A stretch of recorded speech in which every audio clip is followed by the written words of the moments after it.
আমাদের এলাকার এই মামা তুমি তাড়াতাড়ি দেখাও। অবশ্যই আপনারা লাইভটি শেয়ার করেন।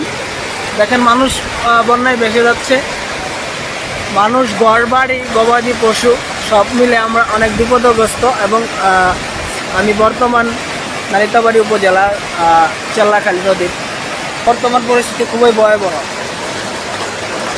আমি নিজেও খুব ভয়াবহের মধ্যে আছি। দেখা গেছে যে আমি হুচুট খেয়ে পড়ে গেলে আমার ফোন সহ আমি ভেসে যাব, এরকম কন্ডিশনে আছি। যে আমার কাকা তিনি অনেক চেষ্টা করে ওই জায়গায় দাঁড়াইছে। তিনি হয়তোবা তার ক্ষুধার দাঁড়িতে তিনি বাসা থেকে বের হয়ে আসছে, কিন্তু রাস্তার অভাবে যেতে পারছে না। তো আমি চিন্তা করতেছি যে যারা প্রশাসন আছে আমাদের নালিতাবাড়ি উপজেলায়, তারা কি জানে না যে চেল্লাখালীর ভয়ঙ্কর রূপ কতটুকু ধারণ করেছে কিংবা কি, সে বিষয়ে তাদেরকে লক্ষ্য রাখা উচিত। কিংবা আমি তাদেরকে দৃষ্টি আকর্ষণ করছি, নালিতাবাড়ি উপজেলার আটবাইপাড়া গ্রাম বাতকুচি অতি শীঘ্রই যাতে কোনো একটা প্রবলেম সলভ করার জন্য, আমাদের সহযোগিতা করার জন্য যাতে তারা আসে। অবশ্যই ওই দেখেন ঘর কীভাবে ভেঙে যাচ্ছে, দেখেন কিভাবে ভেঙে যাচ্ছে ঘর কীভাবে ভেঙে যাচ্ছে। এটা হচ্ছে গবাদি পশু রাখার জন্য একটি ঘর ছিল, গবাদি পশু অলরেডি ভেসে গেছে, ঘর এখন ভেসে যাচ্ছে।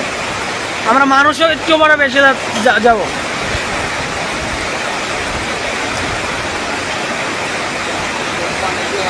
আমরা ফায়ার সার্ভিস, নালিতাবাড়ি উপজেলা ফায়ার সার্ভিসকেও অবশ্যই ইনফর্ম দেবেন।